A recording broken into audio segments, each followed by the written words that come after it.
안녕하세요. 김영의 널스토리입니다. 오늘은 분만의 종류, 그거의 유래에 대해서 말씀을 드릴까 합니다.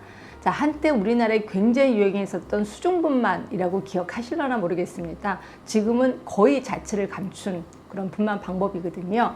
자, 이거 맨 처음에 어디서부터 유래가 됐냐면 아프리카의 어떤 부족은요, 그러니까 분만이 시작이 되면 이렇게 바다 안으로 들어간다면서요. 옷을 완전히 벗은 상태에서 바다 안으로 들어간대요. 그래서 한 가슴까지 차는 정도까지 들어가면 남편이 같이 들어가서 큰 기둥을 하나 심어준대요. 거기다. 그럼 그 기둥을 부여잡고 이제 아기를 낳게 되는 거죠. 그래서 이제 아기를 낳았어. 그럼 아기가 자기가 혼자 수영을 해서 올라올 때까지 기다린다는 거예요. 그래서 애가 수영해서 올라오면 아이고 우리 애기 하면서 딱 건지고 나온대요. 그런데 애가 수영을 못하고 거기서 그냥 이렇게 쭉 가라앉아. 아, 얘는 그러면 죽을 아이구나 라고 그냥 내버려 두고 고기 밥이 되도록 내버려 두고 그냥 온다는 거예요.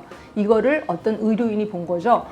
그러니까 괜찮은 것 같아. 얘는 바닷물은 약간 소독도 되잖아요. 그리고 약간 따뜻하다 보니까 이게 몸에 있는 근육이 이완이 되는 거죠. 그러다 보니까 분만도 좀 수월하게 되고 괜찮은 것 같아. 그래서 요거를 그대로 도입한 게 수중분만이라고 생각하시면 돼요. 그래서 아주 큰 풀 안에 이제 소금물 같은 걸 집어넣고 그 다음에 이제 엄마 들어가고 아빠 들어가고 그러고 나서 앉아서 아기를 낳는 거죠. 그래서 애가 나오고 나면 이거는 뭐 기다리는 건 아니고 이렇게 끄집어냅니다. 그리고 그 안에서 탯줄을 자르고 이렇게 되는 거죠. 그래서 아빠가 탯줄을 자르고, 근데 애가 나오는 순간 거기가 전부 다 피로 물드는 건 아시죠? 왜? 아기 놓고 나면 그냥 피가 촥 터지거든요. 그러다 보니까 핏물 안에서 아기를 건지게 되고 또 탯줄을 자르게 돼. 굉장히 끔찍하죠. 그래서 그거 보고 대부분 맨 처음에 시도했던 분들이 너무 끔찍해요. 그리고 또 잘못하다 감염도 되거든요. 그래서 자취를 감춘 게 수중분만이라고 보시면 돼요. 자, 그 다음에 제가 또 유행했었던 게 제가 기억으로는 그네분만이 한번 유행한 적이 있었어요. 그래서 꽃그네를 만들어서 산모가 거기 타고 있으면 그네를 밀어주면서 꽃향기를 맡으면서 그 다음에 아기를 낳게 하는. 근데 이게 통증 감문 이론에 입각한 거라고 보시면 돼요. 통증 감문 이론이 뭐냐면요, 우리 머릿속에 문이 있대요. 그래서 이제 통증이 딱 오면, 통증이 두 가지가 오면 맨 처음에 온 통증이 딱 들어오는 순간 문을 닫게 된대요. 근데 하나 물어볼게요. 자, 바늘을 콕 찌르듯이 아주 날카로운 통증이 있고, 그 다음에 이렇게 비비는 아주 부드러운 자극이 있어. 이럴 때 두 개 중에 어떤 게 먼저 갈 것 같아요? 여러분 생각하기에 날카로운 통증이 먼저 갈 것 같잖아요. 아니에요. 부드러운 이런 자극이, 부드러운 감각이 먼저 가게 돼요. 이러다 보니까 너무너무 아플 때 나도 모르게 비비는 거 혹시 아세요? 딱 비비면 요거 때문에 날카로운 통증이 좀 덜 아프지 않게 느껴진다는 거죠. 자, 그러다 보니까 이제 내가 분만 때문에 너무너무 아플 때 그늘을 싹 밀어줘요. 그럼 이렇게 밀어주는 그 부드러운 느낌 때문에 요 통증의 분만을 잊어버리게 된다는 거죠. 그래서 제 후배가 이걸 신청을 했대요. 돈도 엄청 비싸대요. 그리고 막 꽃도 엄청 많으니까. 근데 맨 처음에 이렇게 밀어줄 때 괜찮더래. 기분이 괜찮더래요.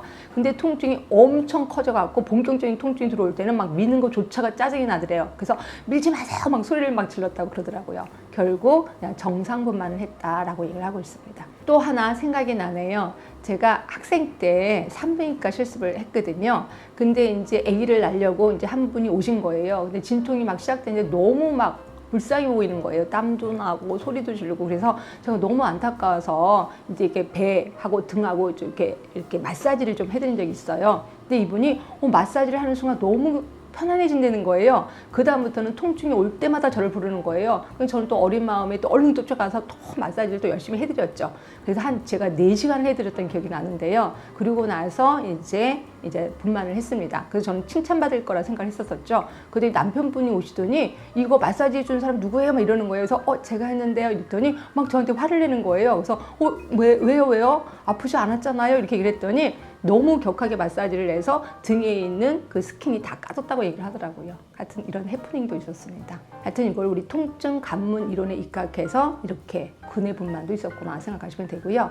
자, 마지막은 이거는 분만은 아니고요. 혹시 피임 방법 중에 자궁내 장치라고 있는 거 혹시 아세요? 내가 아기를 낳았어. 그리고 나서 한 3년 후에 아기를 또 낳고 싶어. 아니면 5년 후에 아기를 낳고 싶어. 그럼 자궁 안에 어떤 기구를 집어넣어요. 그래서 아기를 안 갖게 하는 도구가 있는데 이걸 자궁내 장치라고 합니다. 근데 요거의 유래는 혹시 사막에서 그 보부상들이 물건을 나를 때 어떤 동물을 이용해요? 낙타를 이용하는 거 아시죠? 근데 낙타의 번식률이 거의 토끼랑 똑같다면서요.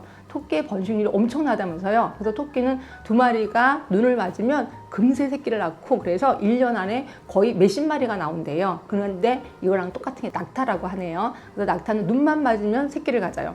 근데 생각해 보세요. 지금 그 사막을 건너야 되는데 새끼 놓고 하니까 정신이 없잖아요. 그래서 보부상들이 낙타 자궁 안에 지푸라기도 집어넣고 옷도 집어넣고 이거를 의료인이 본 거예요. 동물의 몸에 이런 걸 집어넣어서 이제 분만을 방지했던 것처럼 인간의 몸에도 이걸 집어넣으면 되겠구나라고 생각을 하게 된 거죠. 이렇게 해서 유래된 게 장례장치라고 생각하시면 됩니다. 자, 오늘 영상 재밌으셨나요? 재밌으셨다면 구독, 좋아요, 알람 설정 부탁드리겠습니다. 지금까지 김희영의 널스토리였습니다.